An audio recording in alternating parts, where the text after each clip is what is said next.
الشيطان الرجيم.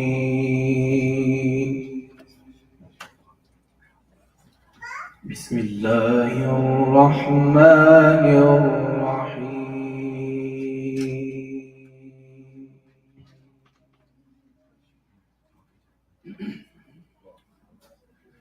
فاذكروني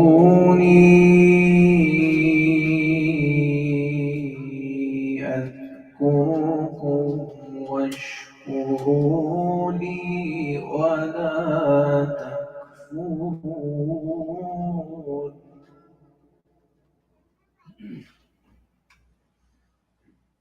يا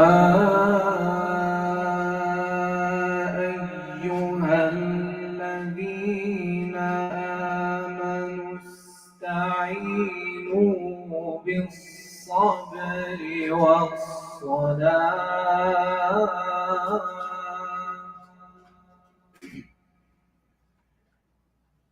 إن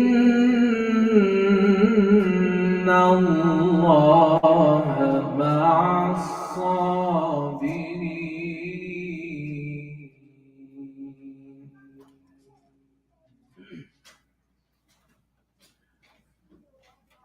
ولا تقولوا لمن يقتل في سبيل الله أموات،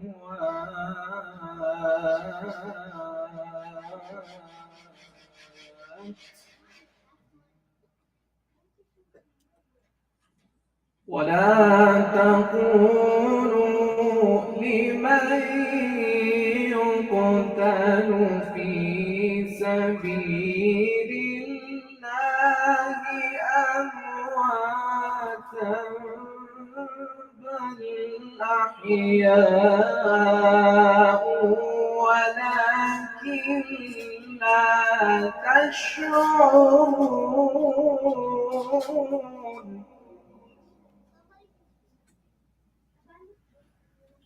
ولنبلونكم بشيء من الخوف والجوع ونقص من الأموال والأنفس والثمرات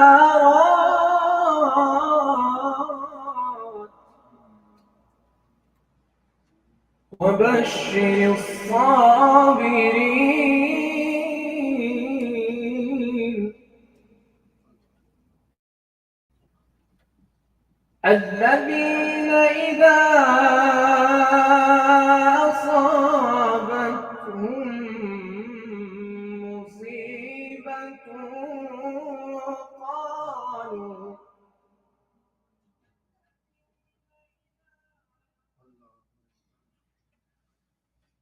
وبشر الصابرين الذين إذا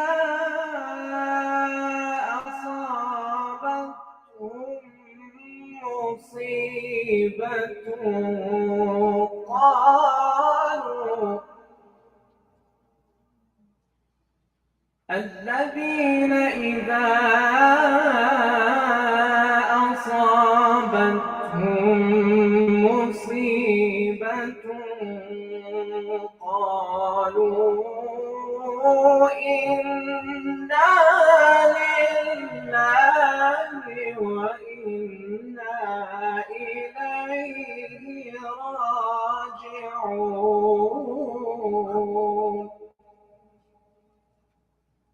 أولئك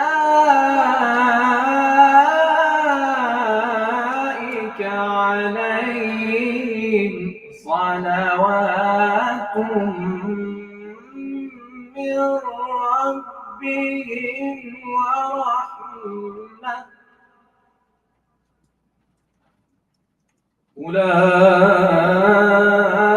أولئك عليهم صلوات من ربهم ورحمة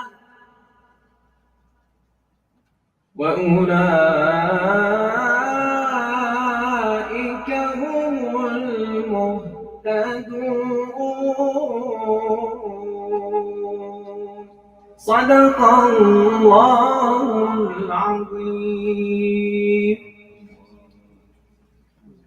Tabir! Allahu Akbar! Tabir! Allahu Akbar! Tabir! Allahu Akbar! All right, we're going to get this started here.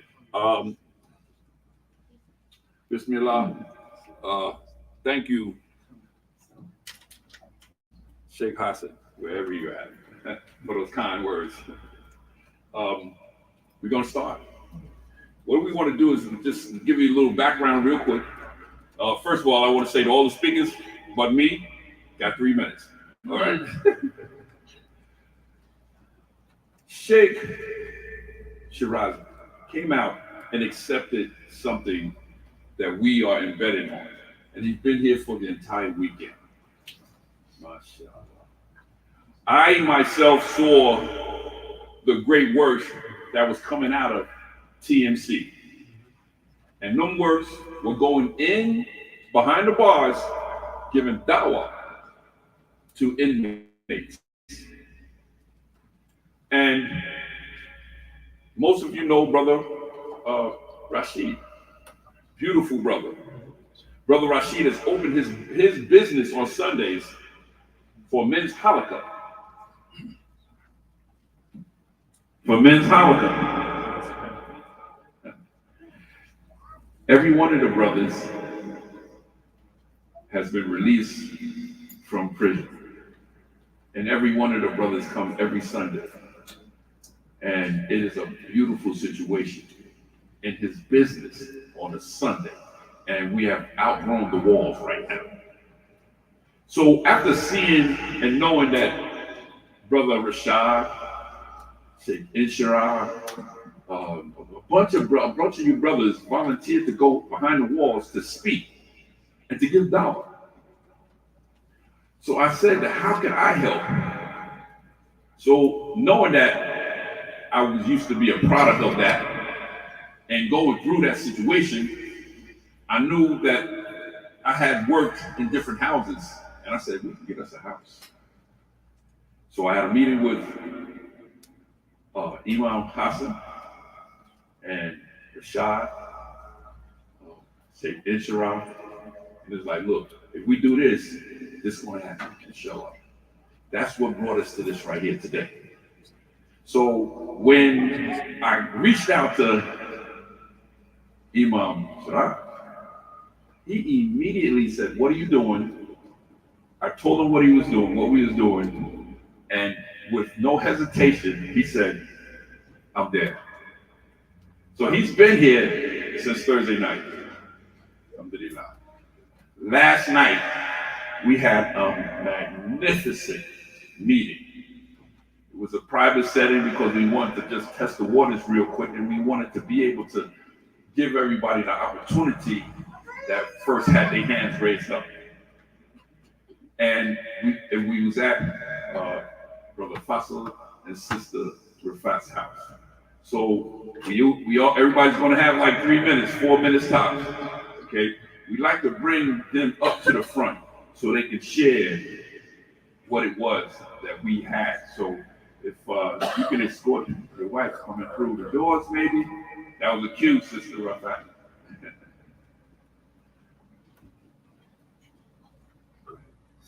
Allahu Akbar. Allahu Akbar.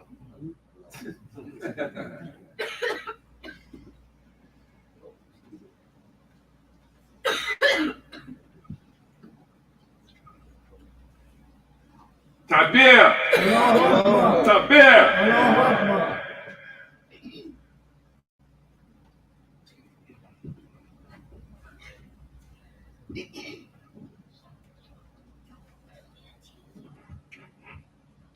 Assalamualaikum warahmatullahi wabarakatuh.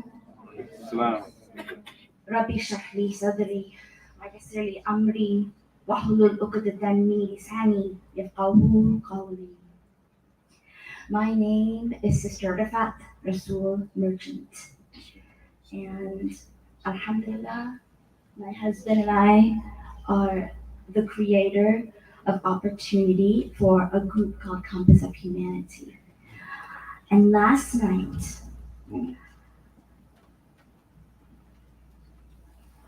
I did not know what to expect.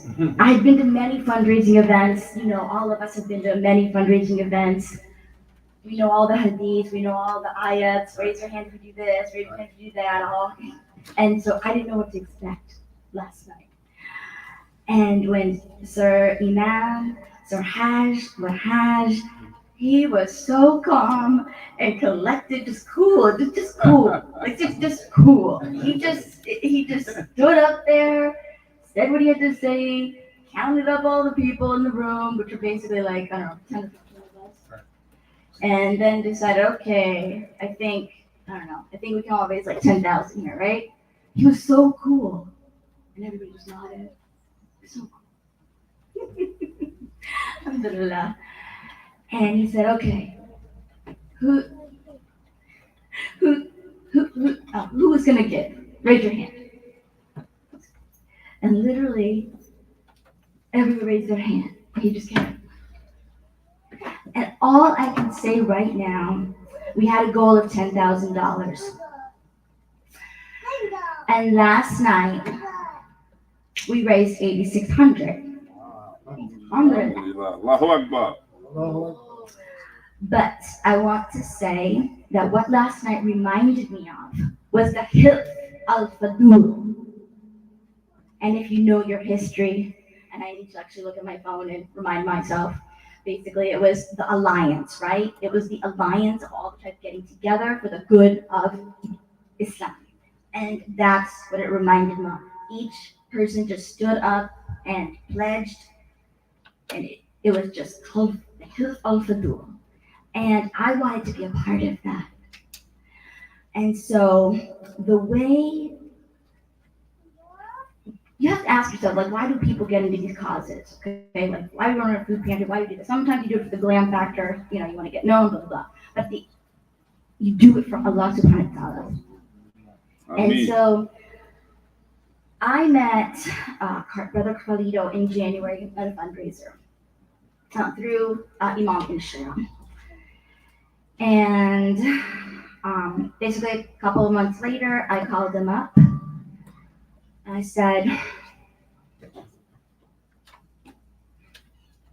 I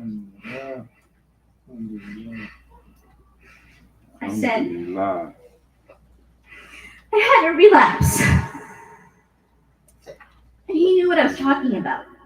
And that's the thing. When you're part of the same community, you know what you're talking about, right? A bullshitter can't. You know what I'm saying, right? And you know, remember I told you I was a street sister, right? Yes, ma'am. Anyways, and I said, listen, I need. What happened was my addiction counselor had said, is there any 12-step group you can be a part of? Like, is there an Islamic 12-step group? And I was like, oh, no. And then I looked up online, and there is. Is anyone familiar with it? No. Yes. So, Milati, are you familiar with that, Imam Siraj? Really? Oh, wow. Oh, really? Are you sure? You sure? Okay. Islam is Wahaj. Okay, Milati Islami. So then I called up Brother Carlito, and I said, listen, I need a 12-step in-step program. I need something to do in person. And because of that, because I know what it's like to be in addiction, because I know what it could have been like to go into jail and everything, I know it is important that we raise money to have a house for Muslims where we talk about all these issues and to develop taqwa and salah and just be around the right environment. And so, and that is why this morning, one of my donors came by and she dropped off a donation, and there are two projects that we run. One of them is for Gaza, and the other one is now focused on prison dawah relief program. And so she told me to put this amount for Gaza, the families in Gaza, and the rest for prison dawah program. So my husband, Faisal Merchant, is the treasurer. Okay, he goes over the funds, and so this is $500 for Gaza, and this is for the prison dawah relief program. Why don't you go ahead and count it? Oh, okay. Alhamdulillah. Tabir! Counting. Oh, I might get a little emotional here. These are hundreds. Okay? 1, 2, 3, 4, 5, 6, 7, 8, 9, 10, 11, 12, 13, 14, 15, 16, 17, 18, 19, 20, 21, 22, 23, 24, 25. Can I get Allahu Akbar? Tabir! Tabir! So, we met our goal last night, which means we have a problem. What's our goal tonight? Thank you, Doctor. Everybody, Allahu Akbar. Thank you so much. Thank you so much. Listen, they opened their home, which is a beautiful home, and the hospitality was just amazing. It was. We thank you. They wouldn't even let us clean up. We wanted to clean up. They got mad. He said, "Put the chair down, man." Alhamdulillah. So let's go on. Allahu Akbar. With that, yes, I am a part of the product. I'm a product that has been saved. When I was saved, the one thing that I gotta say is Alhamdulillah. Why? Because when I got saved through a house, but it had a Christian foundation. So I think Allah for the strength that I did have in me to be able to go through their program and still hold on to my deen. Alhamdulillah. So it just so happens that we have those individuals that actually saw a need in this that is currently in that position right now, and they actually they took really the cake last night. So I would really like for brother to come up, give his three minutes of love, and letting everybody know the importance of what we're doing. So let's bring up our brother Rashad. Assalamu alaikum.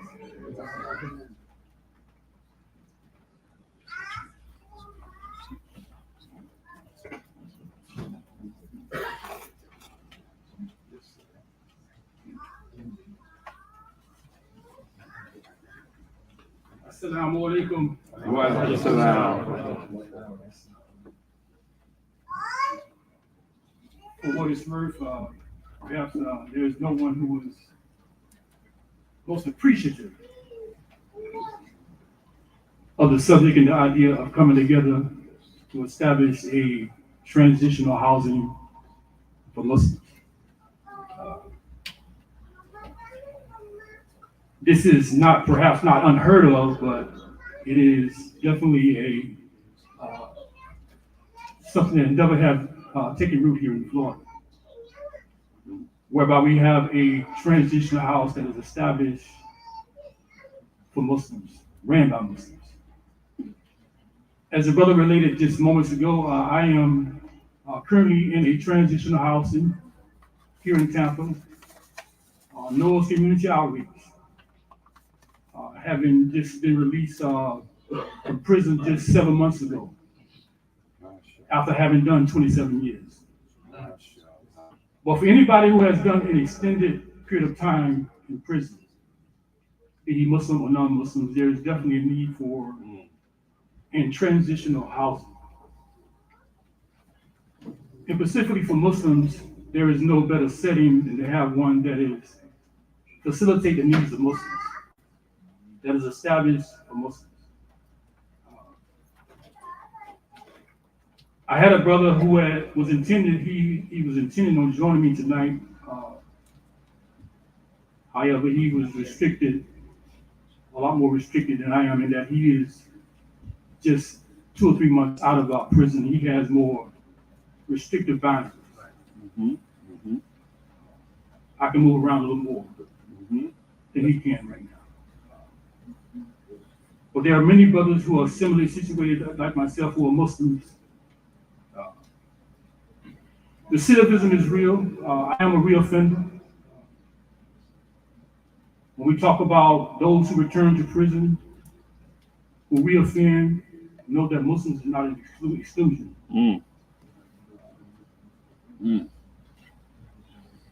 But the idea of having a transition house is something that is, in my opinion, that is a necessity. It is needed. We,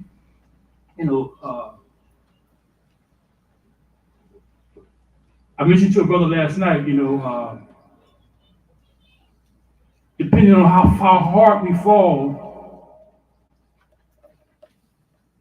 when we would get up, my fall was my last fall in doing the 27 years was terrible. It was a struggle, very, very adverse. But on the flip side of that, I have a high degree of determination not to go back to prison.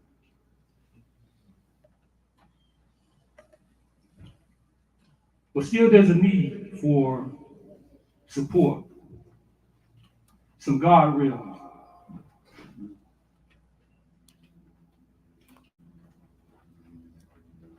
I'm reminded of an authentic statement of the Prophet sallallahu alaihi wasallam says that it means that there is no Islam without community. And there is no community without leadership, and there is no leadership without obedience to the leadership. And I understand this to mean that these things are essential, they are connected. That I can't be a Muslim on my own island.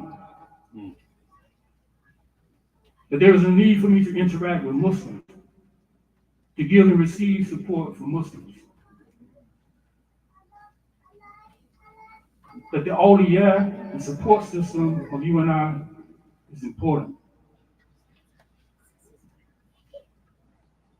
I appreciate the idea, and I know there's many others who will come behind me, who would appreciate the opportunities of being able to transition into a Muslim transitional housing. I can't emphasize that enough. My time is limited. I definitely don't want to out-talk the Sheikh. Thank y'all for your time. And thank y'all for whatever support that you're able to give tonight. May Allah Ta'ala bless each and every one of you. Assalamu alaikum.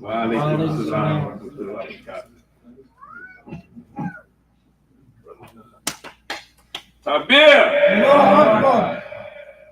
Wow. Okay. Next up, we're going to bring, and this is going to be a very, very strong piece, inshallah. Next up, we're going to bring people. We've partnership ourselves with many, many different companies that basically is going to ensure when you get the house, this is what we're going to do. So we have many, many companies from transportation, furniture, medical. So, but the one part that I love the best is that people say, well, what are you going to do? When you get this house, how are you going to fill it up? Well, first of all, there's a lot of brothers and sisters coming home, okay? But yes, there are other programs out that, you know how you got to juggle and get in position. Well, we actually have a very strong piece, brother that has been in that system, not on that side of ours, but on this side of ours, that was in control. Like he was like the #1 man in the state of Florida as far as helping brothers and sisters incarcerated. The system, he was part of making the system better for those that was involved. Right now, he is helping us to make sure that we're going down the right road and get with the right people for the right reason. So let's bring brother up and let him give a brief description of himself and his experience and the need for this to happen right now. So let's bring up our brother West. Assalamu alaikum, brother.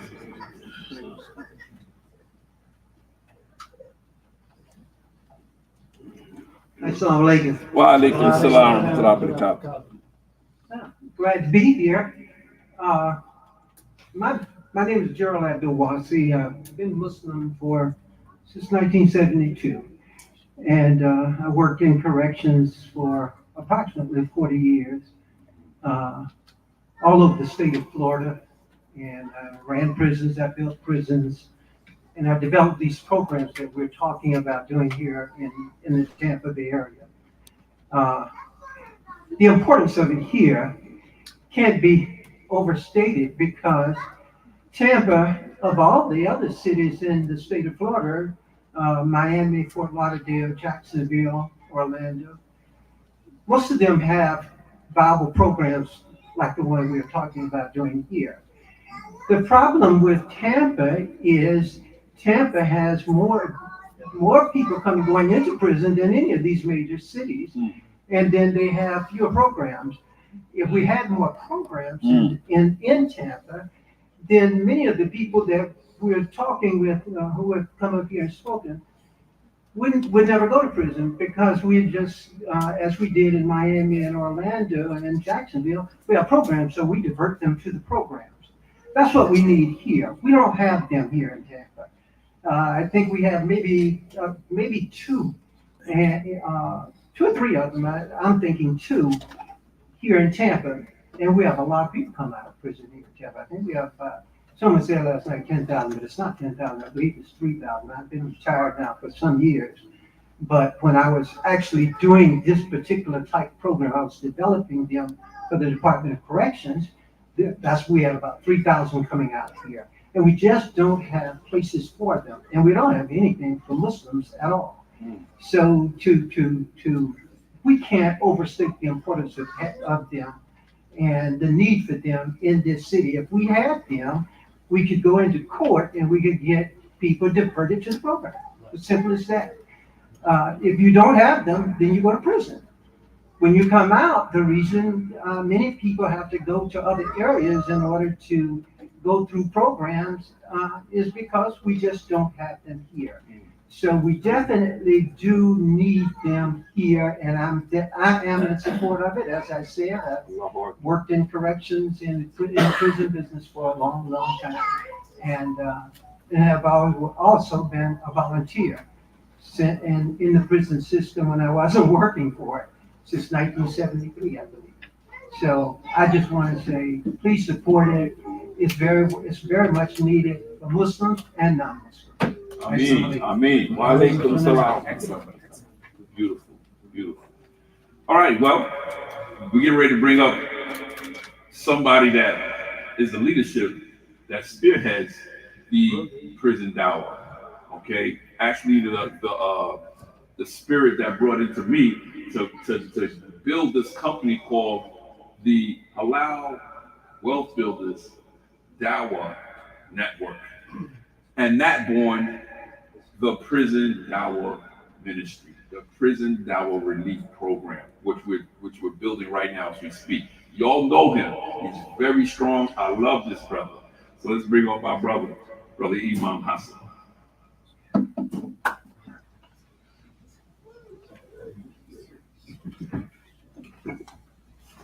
Assalamu alaikum.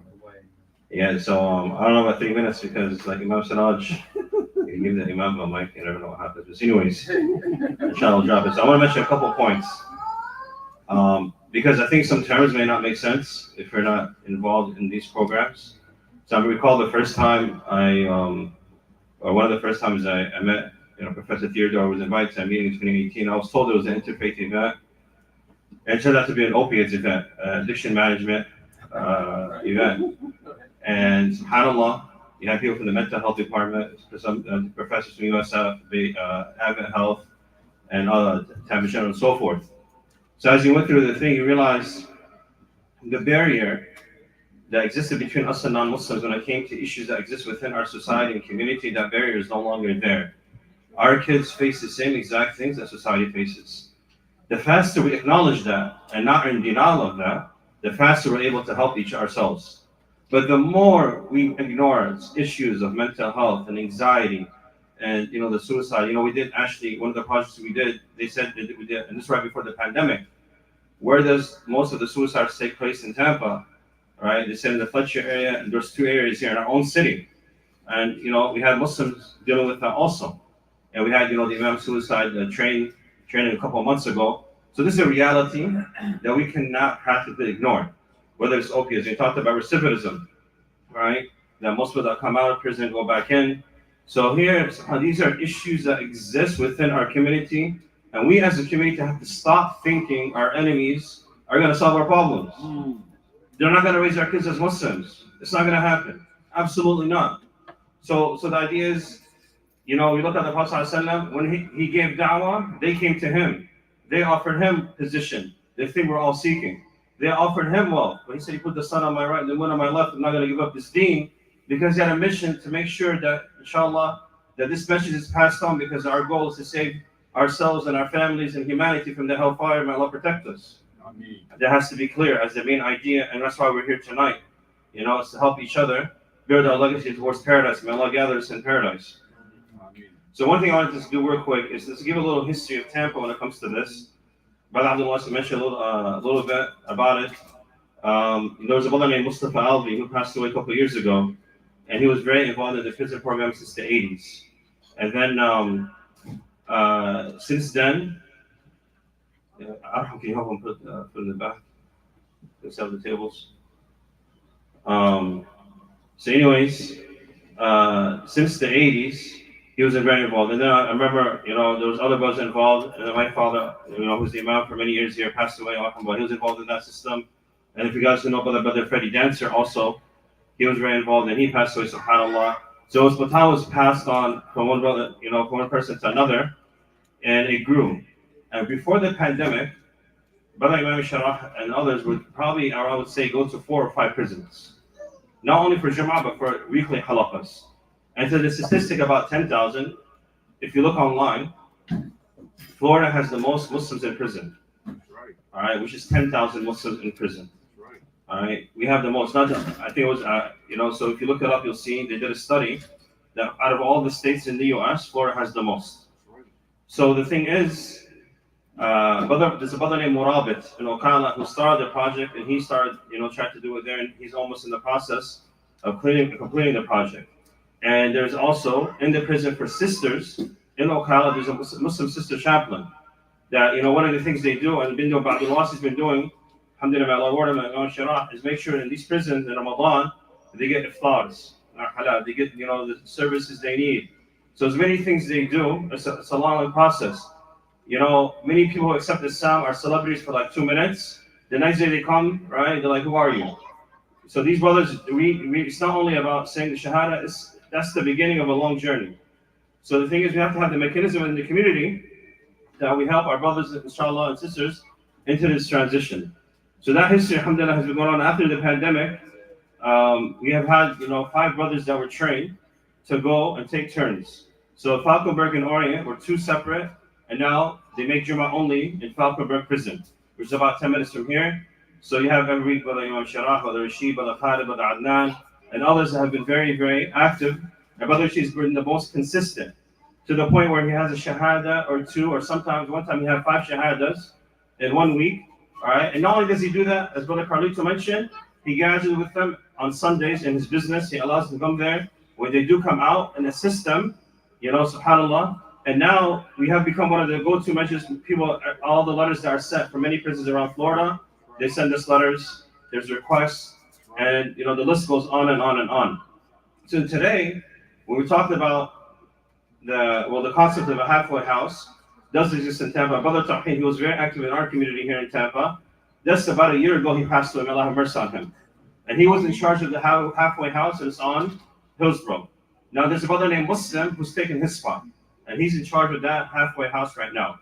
This project is a little different from the halfway house because There's a lot more restrictions when it comes to that, which we'll inshallah endeavor later. But at the time now, is to develop this transition home for the brothers, right? And now in Tampa, I know there's I think one or two for the sisters that are in need and so forth that already do exist. This one specifically is going to be for the brothers, right? And then you'll have somebody there, and then subhanAllah, talk about, addiction and, the 12-step process and all these things that the Christians are very, very, open about when they talk about it. SubhanAllah, he's talking about every Thursday, you have a segment that talks about, whether it's a rabbi, Muslim, or imam, a pastor, or imam, talk about a religious thing, and then they have a mental health segment. And I think, I'll give an example. Growing up, either you have a mental disability, or either you don't. There's no in between, right? The whole mental health part is in between. Whether it's trauma, anger management, whether it's sadness, loneliness, depression, right? Many of them say there's something wrong with you. Now, of course, mental health. What is his biggest weakness? That it rejects Allah Subhanahu wa Taala, and that's the biggest weakness. But what we can take from it is the science, complemented with the seerah of the Prophet ﷺ, and it'll be amazing. All right, and that's what our goal is today. So today, all right, our goal, the minimum we need, inshallah, to start is 20,000. And so we saw that, 86 plus 25, all right, is 11,100. And then that 20,000 will enable us to get the house. All right, Brother Carlito has a way of doing that. And then we'll, inshallah, look for houses once we get to the full amount of the house. All right, we'll have, I say, a year to pay it off, inshallah. All right, or less, inshallah, to pay it off. So then, but at least we'll have it. And then, the transition process will start. It's very important to make everything clear so everyone's on board and where we're at, right? So then understanding that, all right, this, inshallah, the sooner we have that amount, the faster. Now, this project opens doors for other projects. That's right. I mean, brother, subhanAllah, every single day now we have requests for financial assistance, and people are needing. Of course, we're not a government, but we have resources, right, that can help our community where we can become non-dependent upon, or we don't make it where people have to beg to get help. We have a system in place, established.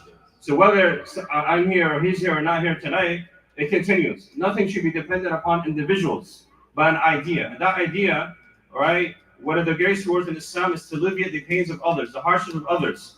One of the lowest parts of, or one of the branches of Iman is to remove harm from the road, right? So, or to open the door for someone. So these are all acts that we all can do. And once I went to a fundraiser where a sister said she's going to donate everything she has, and all she had was 63 cents. But you don't know that's going to be $63,000 in her mizan of hasanat. You never know. So never understate the value and impact. And one thing I do want to mention also, and the few times I did go inside the Dawah prison, and the few times I've been involved in it, I actually met some of my students that were in there, like, hey, you taught me 15 years ago, and they went to Islamic schools. And I'm like, wow, right? And then you see one of the students I saw, the ones that went to the Islamic school, said, I start going to Fajr every single day, and now I remember all the lessons I learned while I was in school. So again, we have to not think that this is so foreign to us. And that's why I always make dua, right? That Allah protects our kids, because we're a family, we're a community. We left our cousins and neighbors and mothers and fathers, many that migrated to this country, right? And now we became family here. And it's very important for us to be connected like that in a very individualistic, capitalistic society. Whereas in Islam, the opportunity of recovery and hope is to the moment you die. That's why Allah says, "La taqnatu min rahmatillah." Never despair from the mercy of Allah subhanahu wa ta'ala. So we should never despair ourselves and lose hope ourselves, but rather understand with Islam, the sky is not the limit, it's beyond the limit. All right? So that being said, but Imam Siraj is going to do the easy part, inshallah, of raising the money, all right, and getting the funds needed, and try to do as much as we can, inshallah, to start this project, get it on the floor. And the thing is, subhanAllah, a year ago, I didn't know about the Carlito, all right? In life, you're always thinking that this one person or this family or this group is going to be your support group. Allah sends you somebody else. You never know where the goodness comes from, all right? I remember when we started the Wednesday halaqa in 06, I remember that one brother came to the first and he said, never stop, even if it's yourself, continue going. So whether it's 1,000 or 1, all right, you keep going. And the idea is Allah sends people never thought of. And that's why when Allah says, وَمَا يَتَّقِ اللَّهَ يَجْعَلْ لَهُ مَخْرَجًا وَيَرْزُقْهُ مِنْ حَيْثُ لَا يَحْتَسِبُ. When you have taqwa, Allah opens door you never thought would be open. All right, because we shut the door on ourselves too many times as communities. Because we're so busy telling ourselves we can't do this and you can't do that. All right, so today is an opportunity, inshallah, for all of us. You know, we live in a time where either you make history or become history. So today we're making history. Now, inshallah, you're the group that out of all that got the invite and the message, Allah enabled us to be here tonight. So you're part of that brick, that inshallah, of the building of brother and sister here tonight. So every one of us, inshallah, make an intent to contribute towards this goal. And with that, inshallah, I conclude. Jazakumullah khair. Assalamu alaikum wa rahmatullahi wa barakatuh. Woo, now you know why I love this brother, right? Tabir! Okay, listen, I'm just gonna say I love this brother too. I thank him for accepting the call when I called. No hesitation. He just said when. Let me tell you how good it was. He said when. And I told him the day. He said, I can't do it that day. He said, can you do it this day? I said, yes, sir. Yes, sir. I said, yes, sir. And look, and didn't even confront the team. I was like, look, you coming? I'm gonna make the team say yes, sir. Okay? So everybody, let's just open our hearts and our ears and our hearts for our brother Siraj. Imam. Tabir. Allahu Akbar. Tabir. Tabir. Assalamu alaikum. Bismillah ar-Rahman ar-Rahim. As-salatu wa-salamu ala Rasulillahi sallallahu alaihi wasallam. Three things I'm going to do. And it's going to be quick. Number one, I thought I would be the first one to donate tonight, but I'm slow. So I want to make a donation. And then I want to give you the reason why. And then I'm going to try to ask you. If all of this will be short, please. It's not much. Don't get excited. So this is the beginning that I'm paying tonight. It's $1,000 for myself. Tabir. And now I want to tell you why. I want to take a moment to say something about our country. Our population in America represents 5% of the total population of the world. Our prison population represents 25% of the prisoners in the world. Who's in prison? Three types of people. There are those who are guilty. We ain't arguing. We're not saying everybody's innocent. People like Malcolm X and Hajj Malik Shabazz, but look what he became. Number two, people that was in prison like Nelson Mandela for 27 years. He's a political prisoner. He don't belong here. And then there are people, innocent people. Have you ever heard of Yusuf Salam? Yusuf Salam was part of the Central Park 5. Right. They went to prison for 7 years for crime they didn't commit. How ironic his name is Yusuf. How long was Prophet Yusuf in the prison check? How many years? They said between 7, 21, some say 7, some say 21. So the question is today, why? Why you give $1,000? A couple of reasons. A friend of mine named Yaqub in South Africa, he texted me every Friday. And one day he said, Imam Siraj, do everything with a good heart, expecting no reward. I text him back. Do everything with a good heart, expecting no reward except from Allah. No such thing. John F. Kennedy said, ask not what your country can do for you, but what you can do for your country. I don't agree with that. And so I want to tell you a few moments about what Allah and His Messenger say. I want to do what the Arabs call Junatul Shartiyya. conditional sentences. And all throughout the Quran and Sunnah is conditional sentences. أنفق يا ابن آدم أنفق عليك. Spend, O child of Adam, and I will spend on you. Allah fi awni abdi ma kana abdu fi awni akhihi. Allah will help his slave to the degree that his slave helps his brother. This is why I'm doing that, because I want something from Allah subhanahu wa ta'ala. You know, this prison is a big industry. Yes. Bigger than many nations' income. People make a lot of money. So the question is, can we make a difference? And the answer is yes. The question is tonight, will you help? How many of you will donate something or make a commitment? Raise your hand. Excellent. Very good. Some of you didn't raise your hand. So I'm going to ask another question. How many of you will donate nothing? Raise your hand. Awesome. So I'm going to ask the first question again. How many will donate something? Raise your hand. Now you're talking. So, brothers and sisters, Albert Einstein said, the world will not be destroyed by those who do evil, but by those who watch and do nothing. Sounds like a hadith. Prophet, peace and blessing be upon him, talking about good people and bad people in a boat. And someone begins to drill a hole in the boat. He said, if you stop them, you save them and yourself.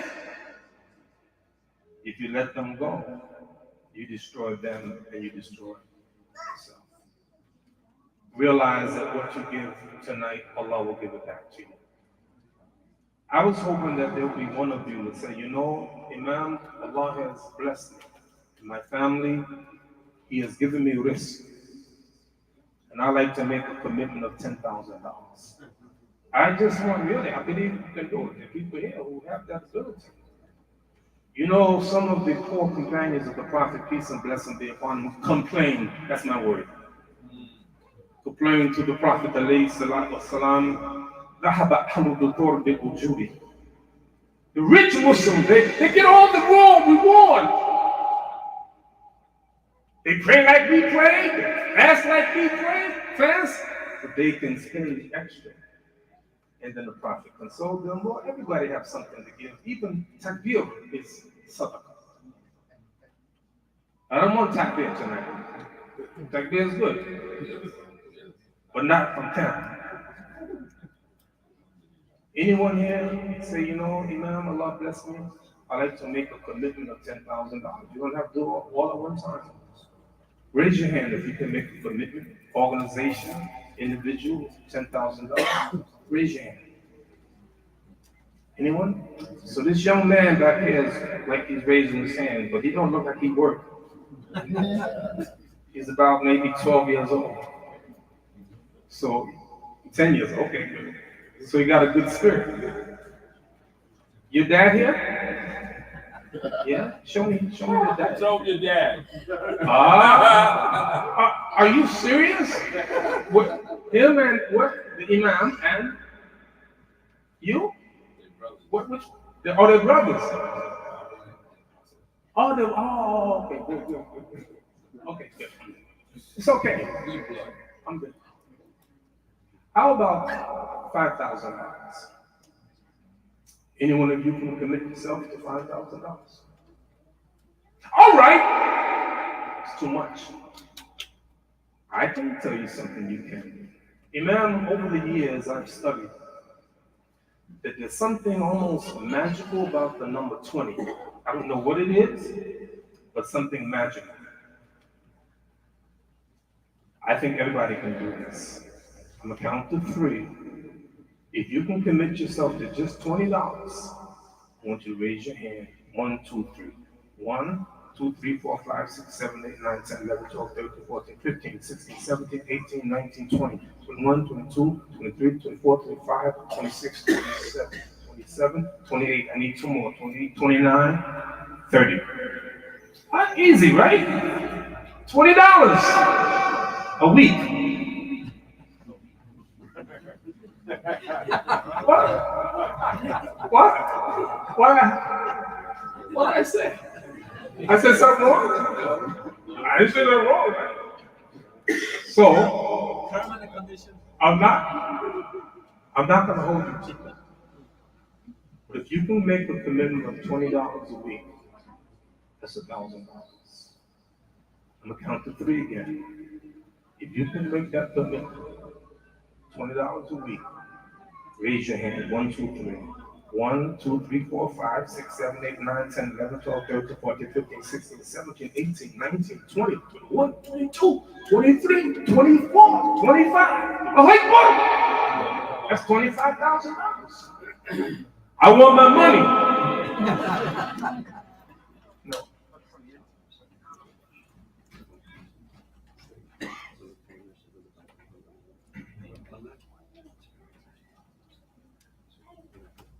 Let me make sure it's like last 10.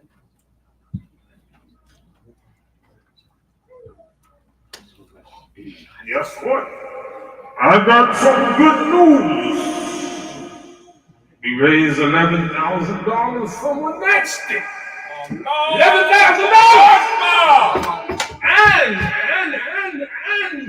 And it looks like we're going to get some more. I have no idea. Let me tell you something. Let me show you something about this. Top down! See this? Money? Money has no intrinsic value. Understand what I'm saying? You can't eat it. You can't clothe yourself with it. You can't house it. But when you exchange this, you can get money, you can get food, you can get water, you can buy a house, you can take care of your medical expenses.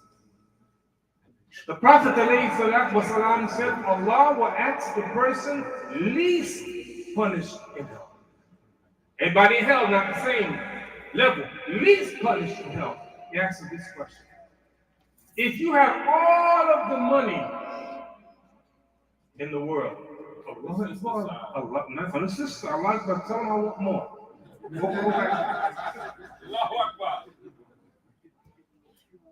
He said, if you had all the wealth in the world, would you trade it to get out of hell?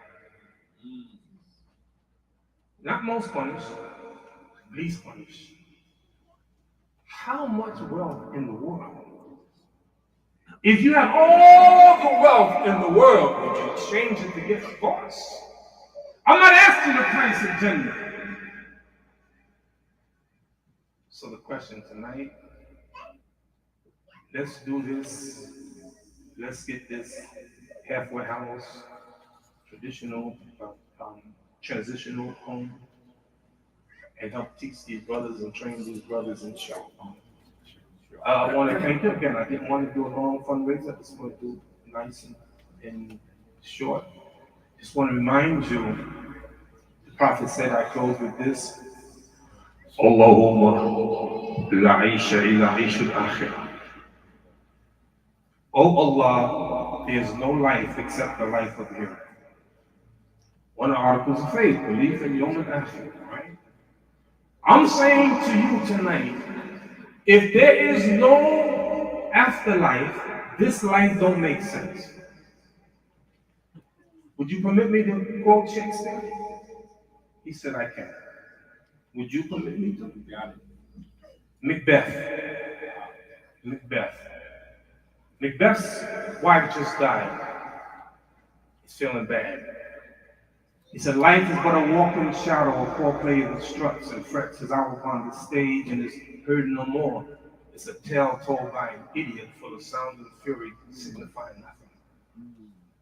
I've come to the conclusion if there's no life after death, this life don't make no sense. I know a couple in Arizona, they've been married over 50 years. And he doesn't know who his wife is, know their relationship. Alzheimer's. People, they get sick, they die, they're blind, they're in the hospital. If there's no life after death, what's the purpose of life? إذا دخل أهل الجنة ينادي مناد إن لكم أن تحيا فلا تموتوا أبدا. And when the people of Jannah enter Jannah, a caller will say, it's for you to live and never die. This one is for you. To be young and never grow old. To be well and never sick. That's the Jannah. Yes. And you know, I have a granddaughter, right? She always said, hey, Grandpa, I'm bored. Can you imagine you in Jannah for a million years, and another million years, and another million? You think you're gonna get bored? You don't think so? For real? Do you know you don't sleep in Jannah? No sleep. Tell me I'm wrong. Don't sleep. You gotta be bored, no? You gotta be bored, no? You have to be bored, right? You have to be bored, right? So, brothers and sisters, I close and I'm so happy to be Muslim. And you know what? How many of you born Muslim? Raise your hand. Okay. How many of you, like me, converted to Islam? Raise your hand. Okay, good. So you all were born Muslim, I got something over you. You good? Better than me?